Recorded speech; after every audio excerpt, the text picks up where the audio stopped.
Khadija Bajaber est une écrivaine kenyane d'origine hadrami, c'est-à-dire originaire du Yémen. Elle a grandi et vit dans la ville de Mombasa. Khadija est diplômée en journalisme. Elle a publié à ce jour un premier roman intitulé The House of Rust, la maison de rouille. Elle a remporté grâce à son manuscrit le premier Graywolf Press Africa Prize en 2022.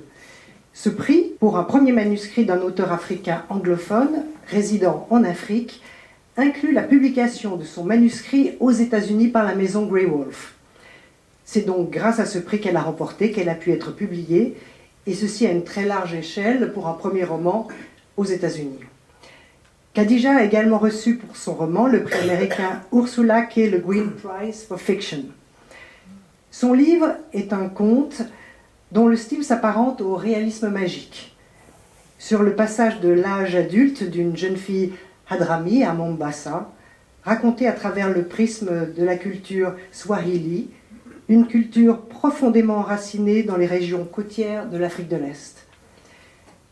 Lorsque son père pêcheur disparaît, c'est le pitch, Aïcha prend la mer sur un bateau fait d'un énorme squelette pour le secourir. Elle est guidée par un chat, savant, qui parle, et bientôt par d'autres animaux qui ont aussi leurs mots à dire. Le roman de Khadija est en cours de traduction en français, mais la traduction n'étant pas encore disponible, elle lira donc ce soir en anglais la version originale. Khadija. Well, I'm here thanks to Pro Helvetia and the Ledig-Rowohlt Fondation. And I've been enjoying my time very much here. And thank you for coming. I think I'll read a bit for you. This is a scene at the beginning of the novel where Aisha is going around trying to find a way to get her father back home and trying to find people to help her. So she goes to see the shark hunters of Mombasa, who are run by or headed by Mzee Zubair.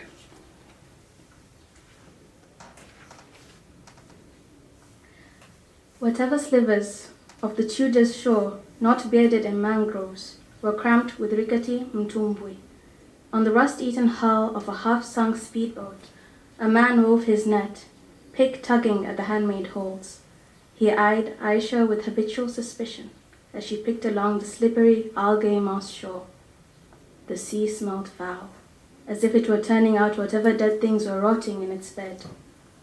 Further in the center of the creek was the unlucky sailboat, scaly with flaking paint, its sails looming skeletal, the bones of a body no one dared bury. Aisha didn't want to look at it longer than she had to, prowling before she chose a group of scrappy men near where the mangroves began.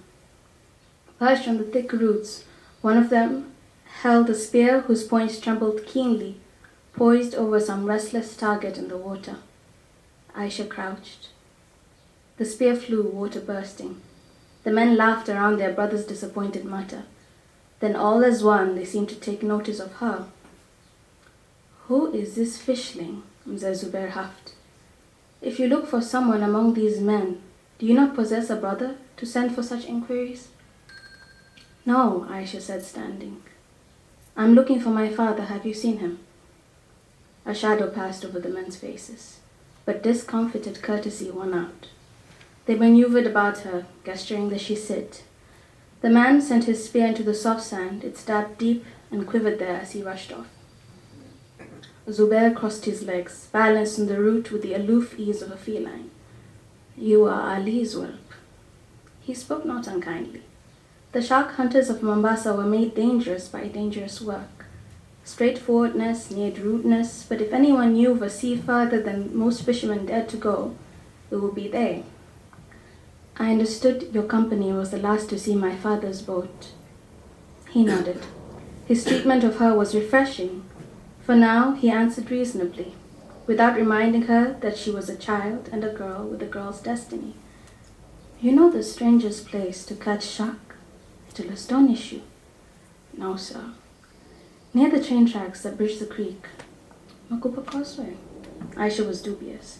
Past the creek was a tangled mangrove wilderness.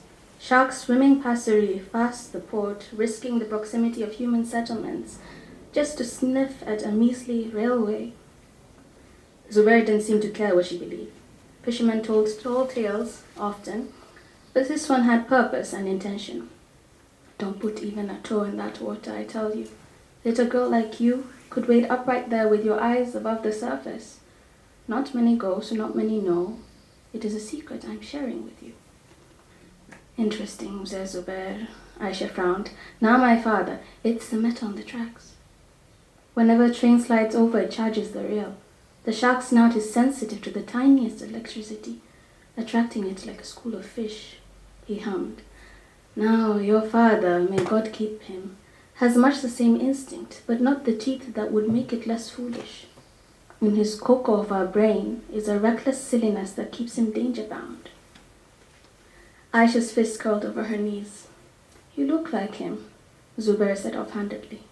There are some places even we do not hunt. Water too deep for a boat of 20 men, too far. Your father has gone alone. You couldn't pay us for a search party. My men would rather eat their own hearts than risk those waters.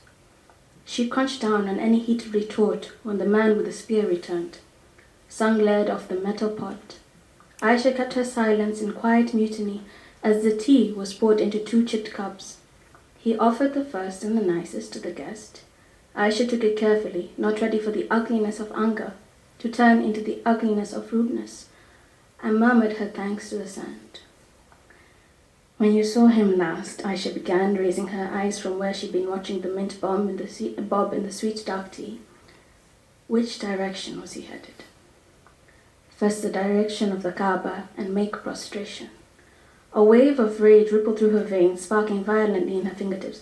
I have a right to know. You have no right to anything, not a boat, not a favorable wind, and certainly not directions to your death, Zubair said.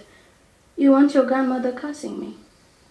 If you don't have the courage to look for him, if you are so weak of heart, Aisha, Zubair warned gently. When she looked back at him, she saw the tiredness around his eyes. Yes, I remember that he used to bring you a child. How could he make you dream of the water only to expel you from a future in it? Shouldn't have put that sea longing in you. Go home, he said, conciliatory and useless to her. He urged softly. Take care of your Hababa. Pray for your father. Pray for the rest of us if you can. Pray for yourself, but leave the sea alone. Aisha's eyes itched. The hot cup burned her palms. Prayers and prayers, as though that meant there could be nothing in between. When no one was doing anything, when no one would. She dragged the pot toward her, lifted the lid, and poured her untouched tea into it. Zubair sighed. Girl, thank you, she said sharply, for the tea, for the time, for the reminder, and left. She returned the way she came, but after the stairs leading back to the firmly anchored world, she began to wander. The thought of returning to her Baba's house made her insides roil. To return to that place complicated by stubbornness and grief. Her father's foolishness was known. A careless dreamer, the butt of a joke, a man who now existed only as a fool in a cautionary tale. Brave and reckless, he had his successes, but he failed just as successively. Some days they thought he was dead, taken by too strong a tide. His peers praised, envied, and were disdainful of him at turns. They said her father was the greatest fisherman, that men could throw in their nets and bring only sand, rock, the bones of things eaten by the dirt, but Ali was a master of the waves, coming in every evening boat full. But Aisha also knew that if he died, if his mother wanted to bury him, they would say it was just. What else did a fool expect to venture out so far? Master of the waves?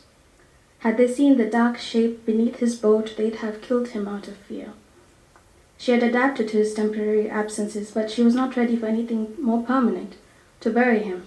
Without a body, he had no death, no name. And she understood the wisdom of Baba's demands, understood the place where loving a person was only easier once you had buried them, when the disappointment and fertility of it could no longer be borne. When she came to, it was a hollow waking. Her feet had carried her back to the house she had lived in with her father.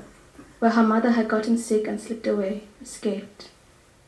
The cat was there just like the first time she'd ever seen it, stretched a brazen yellow over the step like a long dried banana leaf. Aisha waited patiently for it to scramble and bolt. It sat up, resting on its haunches, orange tail whipping lazily before curling around its paws. It regarded Aisha, blinking slowly, waiting too. I have waited so very long for you, said the cat. Have you forgotten me? Where is my share?